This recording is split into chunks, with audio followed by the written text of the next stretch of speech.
So I saw some talk about the new Breach buffs and how people are kind of complaining that Breach isn't very fun to play against. As per this Reddit post that says Breach doesn't need more flash buffs. So clearly it's a conversation that's being had, and I'm open to that conversation. I think it's good to talk about these things, kind of discuss them. I wanted to give my take on it just a little bit because I know that some people feel like Breach is a little strong right now, and it feels very weird to be buffing his flash when a character does feel strong. I think basically the statistic that I've heard from Riot is that Breach is his pick rate is very low and his win rate is also very low. So it kind of makes sense for them to be buffing him to try to bring him back into the meta. Something we saw a lot in League is that there was a lot of characters who their pick rate or their win rate was low, but they weren't actually weak characters. They were just kind of not picked because they were boring. And that is something to keep in mind whenever you look at the pick rate for a character. Breach, personally, after playing him for a little bit, I don't think is very engaging to play. He's kind of just not a fun character for me.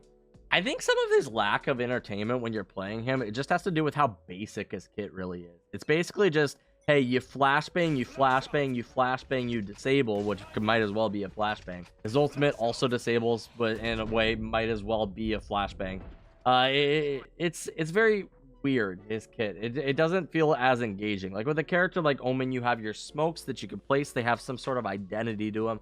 You can hide inside of them. You have your blind that you can use. You can use it to engage. You can use it to assist your teammates. You have his teleport, so you can make plays with this character. His ultimate gets you in a position where you can do cool things. It feels like you have like an identity when you play a character like Omen. Similar to Sova, you can do all these cool like lineups and stuff like that, where you can place your arrows and like it has like the recon and like it has the drone. I'm basically just explaining the abilities that Sova has, but he very much has like the identity to the character. And Breach's identity is kind of just very oppressive and just running at people, and that's the most enjoyment that I get with Breach, is literally just running at people. But I don't feel like that's enough necessarily to make his pick rate higher. Realistically speaking, the question that I wanted to pose here, like the inquiry, the whatever you want to call it, the only game we can really compare Valorant to that's very similar is CounterStrike. And for anybody who's played CounterStrike, they're probably familiar with the fact that in CounterStrike, your team can have up to 10 flashes. There's no characters that you pick that are premier flashers that have a lot of flashbangs. And Breach having 3 feels like a lot for people, but the problem is 3 is still 7 less than 10. Quick maths, look at that, dude. Which really makes me kind of wonder, why does it feel like more flashes in Valorant is going to be such a big deal?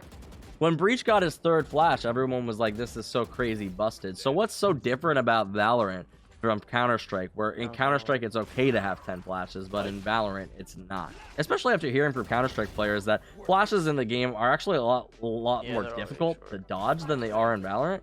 Correct me if I'm wrong here. These are the things that I've heard from more Counter-Strike players. I only have 1,000 hours on the game. I was relatively low rank when I played it, so I don't have too much experience on it. But the way I see Valorant's balance direction going is I see a lot more utility being added to the game as time goes on. This is kind of coming from changes that are being made to Brimstone. We've heard that Brimstone buffs are coming in, and something that I think that a lot of players should expect when this happens. This would be my prediction.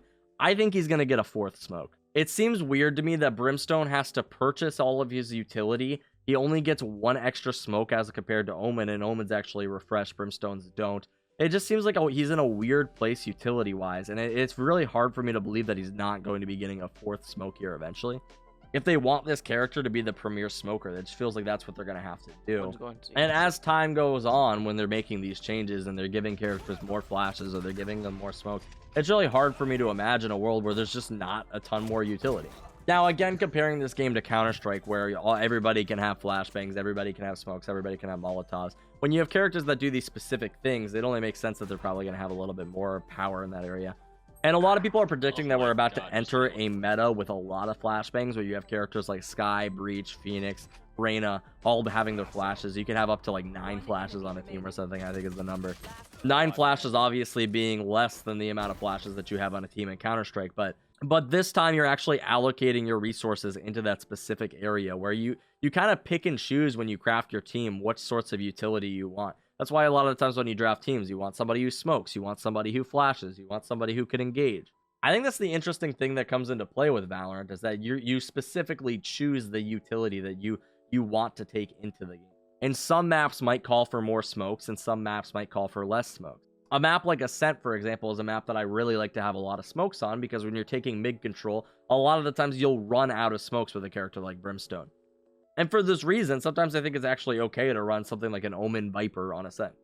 A lot of people are really worried, though, with how oppressive Breach is, what the meta is actually going to look like in this Flash meta, and is it actually going to be fun to play in? I'm more curious how the community is going to develop.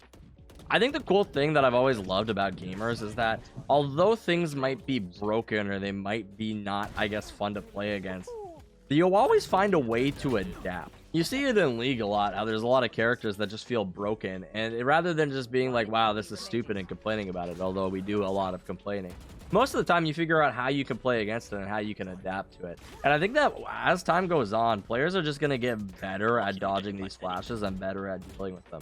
Like I said, I'm not really a CounterStrike player, but it's hard for me to imagine a world with 10 flashes on a team. I'm pretty bad at dodging flashes. I'm not good at it. But I imagine as time goes on, we're going to get better at it. And I can't help but think, why is 10 flashes in CounterStrike okay, but 3 flashes in Valorant is not? Especially when you're choosing to have those flashes over other sorts of utility. Don't get me wrong, I hate being flashbanged as much as the next guy, but it is a necessary part of the game. You kind of need flashes to enter sites. It's kind of important. You need flashes to deal with people playing off angles. You need flashes to deal with operators. It's kind of an important part of the game. And when you have a game like Valorant, where there are so many off angles that a player could be playing, you kind of need more flashes. And that's why they're gearing these changes towards Breach and towards characters like Skye that are being. I'm not saying this is a good direction. What I'm saying is that players are going to adapt over time, and it's going to change the meta. That's what a meta shift is. And you can either choose to just be frustrated with the flash changes and feel like that you're being wronged in some sort of way, or even quit the game. I know a lot of people are going to quit. Or you can choose to follow the meta and adapt with the game. I do like reading what the community thinks about these changes, though. I feel like everyone's always kind of upset with every single change that is ever made. I, for one, have done my fair share of complaining about things, but for the most part, I really like the way that Riot actually has been doing things. I like the direction they're going with the game. They really do seem to listen to the community. This post here talks about changing his concussion as opposed to changing his flashes. I don't know if I have too much of a gripe with either or. Like I said earlier in the video, I feel like his concussion basically just serves as a flash anyway, and I think that the counterplay is about the same. They're saying that like the counterplay is higher with the concussion because you get hit by the concussion, so you can still land a headshot. I don't think that's true. I feel like the counterplay is about the same as getting flashbanged. Your luck of landing a shot while you're flashbanged is about the same as when you're concussed. I don't think that this is anything like crazy. I think what I'd really like to see with Breach, though, is just a little bit more identity. I don't know exactly what you do. I don't think you can give the character a full rework. I just feel like his concussion serves pretty much the same purpose as his flash. And beyond that, his ultimate is just another concussion. So it feels like all of his abilities do the same thing, which makes it kind of boring to play him. But I mean, I don't see how this could possibly be fixed without a rework. It's an interesting character, I guess. And if you're looking for the character that's going to annihilate somebody for sitting in a corner or sitting in a one and done, this is kind of the guy for you. But other than that, I don't know. I just feel like Breach is boring. He doesn't do much. Other than that, though, let me know what you guys think about the changes. Do you think that Breach getting his flashes buffed is a little stupid? Do you think that Breach is too strong right now? With Skye coming into the game, it's going to be interesting to see how these two characters pair up together. I'm interested to see if team comps actually function well if you have something like a Breach, Skye, Omen, Reyna, Phoenix. Like, that feels like a lot of flashes. I guess you cover a lot of bases with that, though. You have the initiators, you got the smokes, and you got the flashes, but you don't really have anything to watch the flanks then if you do something like that, and you're kind of lacking a little bit on smokes. You have the Omen who could solo smoke, but for the most part, it'll be interesting to see. I really do believe the direction they're trying to go with this game is that if you pick one character's utility, you're missing out on another character's utility. And it'll be interesting to see how it plays out. Other than that, though, if you guys enjoyed the video, be sure to subscribe to the channel down below. Do all the things. Join us on Twitch, where we stream every Monday, Wednesday, Thursday, Friday, Saturday, Sunday. We stream a lot. I don't really know. We don't have specific days, but we stream. And other than that, I freaking love you guys. Peace out. Thanks for watching the video.